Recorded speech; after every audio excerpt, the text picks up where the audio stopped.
Assalamu alaikum. My name is Ludovic Bonilla. I am French, non-Muslim, and I am traveling 8 months in India. I am 18 years old. I completed my 12 in June, and so inshallah, if you agree, I will meet you in private. But now I just would like to ask you about the Jews.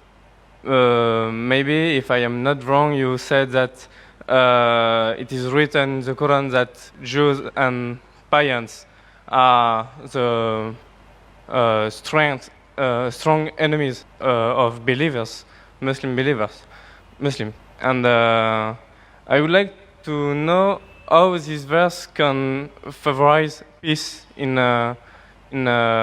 humankind. When we see the troubles between Palestine and Israel, how some Muslim and some Jews cannot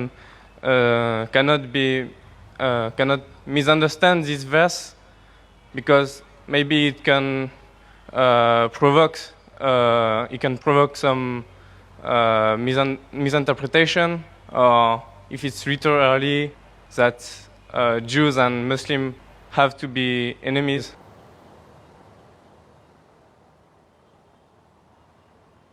Brother, that's a very good question. That he said, I said in my speech, and I quoted the verse of the Quran of Surah Ma'idah, chapter 5, verse 82, which says that strongest in enmity to the Muslims would be the Jews and the pagans, and the closest in love would be the Christians.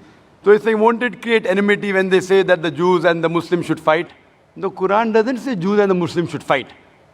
The Quran says strongest in enmity to the Muslims, to the believers will be Jews. It does not say that Muslims should fight with the Jews.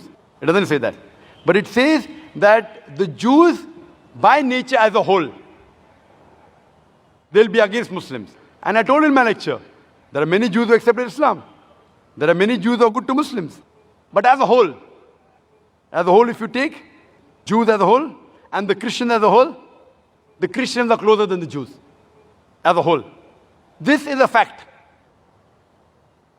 For example, the Quran says that the Jews are intelligent also. So that's a fact. If they're intelligent, they're intelligent. That doesn't mean that it hides the fact.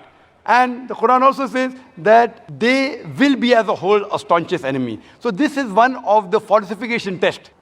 That today, if you want to prove the Quran wrong, if the Jews get together, all of them, and they decide, let's prove the Quran wrong. At least for 3-4 years, we will be better than the Christians. Let's stop the war of Palestine. You know the Palestinians? The Jews were kicked out by Hitler. Hitler incinerated 6 million Jews. He kicked them out of Germany. The Arabs, the Palestinians, they do ahlan wa sahlan. Come with open arms. After a few years, they are kicked out of the home.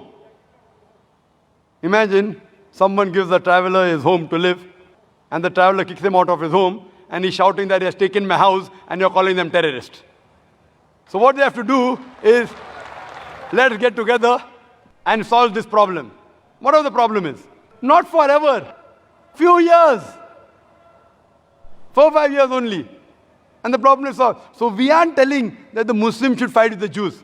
In fact, the Quran says, even if your enemy wants peace, several places, even if they come to fight you, it's mentioned in Surah Anfal, in the battle, if they want peace, give it to them.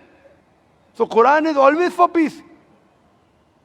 Quran is always encouraging them. But if a person does not want peace to prevail, what can we do? Islam is a religion of peace. It wants peace, but it even mentions facts. That means we have to be careful of the Jews. Not that we have to fight them, unless they come and fight with you. That's a different thing. Imagine what's happening in Palestine, what's happening in other parts of the world. So brother, for peace to prevail, you have to follow the guidance of the Quran and live harmoniously rather than be enemies. So Quran doesn't say that Jews should be enemies, but they will be, it's saying. Hope that answers the question.